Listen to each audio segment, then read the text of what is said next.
बर' थुनलाइ आफादनि जि जारिमिनारि 65थि बिजनि थेंफाख्रिनि जि जथुम्मा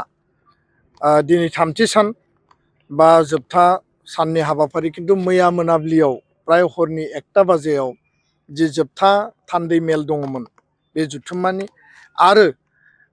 गोजाम आफादखौ सिमफायनानै गोदान आफाद दानाय जि बेयाव हाबाफारि जागायजेनदोंल'सोमोन रिजलिउसन एडप्ट खालामनाय जाबाय आरो गासै थान्दैफोरा गणतान्त्रिक भाबै शान्तिपुर्ण भाबै गावबा गावनि खोथा बाथ्राफोरखौ इसुसफोरखौ बे थान्दै मेलाव बिथांमोना दैखांदों आरो दुलाराय बर' फरायसा आफाद हिसाबै जोङो लोब्बा आफाद हिसाबै जोङो जोबोद गोजोनै जोङो जेबो बाथ्रा बुङाबासिनो थान्दैफोरनि खोथाफोरखौ इसुसफोरखौ एजेन्डाफोरखौ खोनासंनानै हाबा मावलांनायनि खोथाफोरखौ जोङो बे गोसोखांबाय थादोंमोन आरो बे समावनो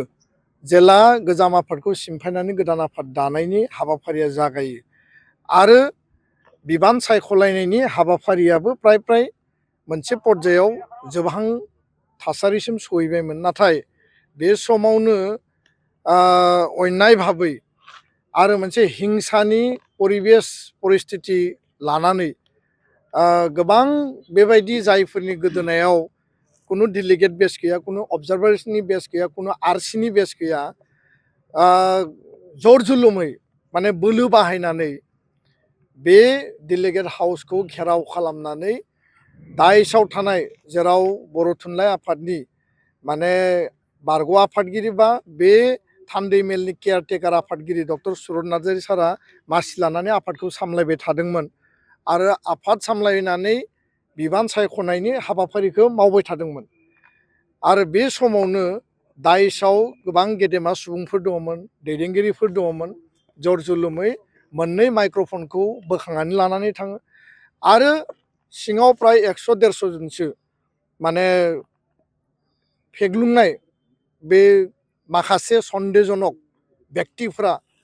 माने इनाय आरो अनागारि गोसो लानानै हिंसानि गोसो लानानै दुम दाखाल खालामो दावराव दावसि खालामो आरो धमकि होयो जे माने बे थान्दै मेलखौ बन्द' खालामनांगौ आरो बिथांमोना मा उद्देश्य दङ जों मिथिया खिन्थु कुनु खोथा गैया बाथ्रा गैया खारन बे बर' थुनलाइ आफादनि पबित्र मोनसे थान्दै मेल आरो बे पबित्र थान्दै मेलाव गासै जिल्ला आफादफोरा साफा साफाहै CEC मेम्बार दैथायहरदों आरो जायफोरखौ CEC दैथायहरदों बिथांमोनखौनो जिल्ला आफादफ्रा सायख'दों बासिदों लोब्बा आफादफ्राथ' कुनु बेयाव रल आरो रेसपन्सिबिलिटिखौनो लायाखै साहित्य सभानि जिल्ला आफादफ्रानो गावबा गाव सायख'नायनि हाबाफारिखौ मावबाय थादों आरो गणतान्त्रिक भाबै शान्तिपुर्ण भाबै जुक्तिखौ होलायनानै हाबाफारिया आवगायगासिनो दंमोन दा बेखायनो सोरनि मा मेन्टेलिटि दङ आरो सोर बेखौ उदखारि खालामनो नागिरदों सोर इनाय अनागारि खालामनो नागिरदों दुम दाखाल खालामनो नागिरदों दादागिरि गुन्दागिरि खालामनानै बर' थुनलाइ आफाद बायदि मोनसे पबित्र अनुस्थान माहारिनि गोथार आफाद जातीय आफाद 65 बोसोर आगान सुरनानै दिनै 80 सिडुलाव जोंनि रावखौ थिसननो हानाय साहित्य एकाडेमि मोननो हानाय इसिबां महान जोङो थुनलाइ सृष्टि खालामबाय बेबायदि जुथुमायाव जि दुम दाखाल खालामबाय बे थारैनो दुखुनांथाव लाजिथाव आरो बे जाथायखौ जों गोख्रों रावजों दुलाराय बर' फरायसा आफादा जोङो बर' माहारिनि जानानै सोंखारि आरो बेबायदि जाथाया बर' हारिखौ लाजि फोनाङो बर' थुनलाइ आफादखौ लाजि फोनाङो आरो बिनि गेजेरजों जोंनि थुनलाइनि जोंनि आफादनि बर' थुनलाइ आफादनि बर' माहारिनि जि मान मर्यादाया गुबुननि नोजोराव बा मुलुगनां थासारियाव गुबुननि थासारियाव जोङो लाजिथावना मोनसे मोखां देखायनो हायै मोनसे थासारिखौ लाबोयो आरो बेयाव रावबो थुनलाइ आफादनि सोद्रोमा व्यक्तिया बा बेयाव लोब्बा आफादनि सोद्रोमा व्यक्तिया बा बेयाव आरसि आरो डेलिगेट जानानै फैनाय अबजार्भार जानानै फैनाय व्यक्तिया बेयाव इनभल्भ गैया बे टटेलि बाहेरनिफ्राय डिजाइन खालामनानै फैनाय मोनसे आक्रमणमोन मोनसे थासारिमोन आरो मा उद्देश्यजों खालामदों मानो खालामदों बे खोथायानो दिनै साननो गोनां खारन थांनाय 6 बोसोराव बर' थुनलाइ आफादनि जथुम्मायाव जों बेबायदि थासारिखौ नुबोफेराखैमोन थांनाय समाव जादों गुलि गावग्लुंनाय जादोंमोन दतमायाव गुबुन गुबुन थासारियाव आरो दिनै फिन खेबसेबाव बेबायदि हिंसानि थासारिखौ लाबोफिननो नागिरनाया जोबोद दुखुनांथाव आरो बेयो माने जों गोख्रों रावजों सोंखारियो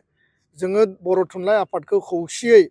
जोङो बयबो गसंथानानै बेखौ रैखाथि होनांगोन बे जोंनि माहारिनि पबित्र मोनसे अनुस्थान आरो बे अनुस्थाननि गेजेरजों बर' हारि थांना थानायनि थामोनथा रैखाथिनि सिमांखौ जों नुदों आरो बेखायनो जों बेखौ रैखाथि होनानै खौसे गसंथानानै उननि समाव जों हाबा मावलांनांगोन होननानै आं बेखौनो खावलायो आरो बे जाथायाव जोङो जोबोद दुखु मोनदों आरो बे जाथायजों जायफोरा लोब्बा दङ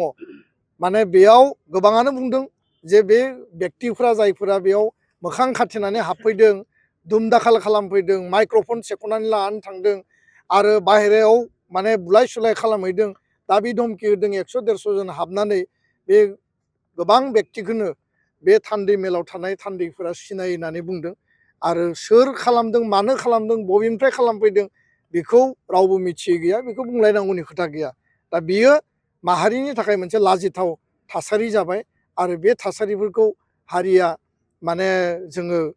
माने जुजिनांगोन आरो बे थासारिखौ जोङो गैया खालामनानै गोजोन आरो सान्थिनि माने गणतान्त्रिक मोनसे समाज दानाया जों बयनिबो बिबान गोजोन्थों राजखान्थियारि आखाइ दं होनना सानो नामा ना बेयाव राजखान्थियारि आखाइ दङ ना गैया बेखौ थान्दै मेलनि थान्दै बिथांमोना फ्राय 1600सो थान्दै आरो अबजारभार बेयाव दङमोन जिहेतु बेयाव बडि फर्मेशननि मोनसे प्रसेस सोलिबाय थादोंमोन बेयाव गासिबो जेनेरेल डेलिगेट हिसाबै बेयाव दङमोन आरो बयबो नुदों बेयाव जे मानो खालामफैखो सोर खालामखो बबेनिफ्राय फैखो आरो घटना जाखांनानै दोलो दोलो बहा थांखो आं रावखौबो बुंनो नागिराखै आरो बेखायनो बेबायदि परिबेस परिस्थितिया थुनलाइ आफादनि जथुमाखौ माने दखल खालामनाय आक्रमण खालामनाय दुम दाखाल खालामनाय हिंसानि परिबेस लाबोनाया माने मा माने बुजायनो नागिरदों आरो माबायदि हारि दानो नागिरदों जे जोंनि हारिया इसेबां गोलाव संग्रामनि गेजेरजों फैनानै जोंनि आफादफोरा इसेबां स्ट्रागोलनि गेजेरजों फैनानै दिनैबो जों बेखौसो सोलोंदों बेखौसो दिन्थिदों आरो बिनि गेजेरजोंसो थुनलाइ आफादखौ आवगायलांहोनो नागिरदों बा थुनलाइ आफादखौ बबेबा पइन्टआव दोननानै बेबायदिसो डिक्टेट खालामनानै लांनो नागिरदों बेसो जोंहा दिनै साननो गोनां बाथ्राया आरो बर' रायजो राजाया बेफोर खोथाखौ साननानै थार बिजिरगोन होननानै आङो मिजिंथिबाय गोजोन्थों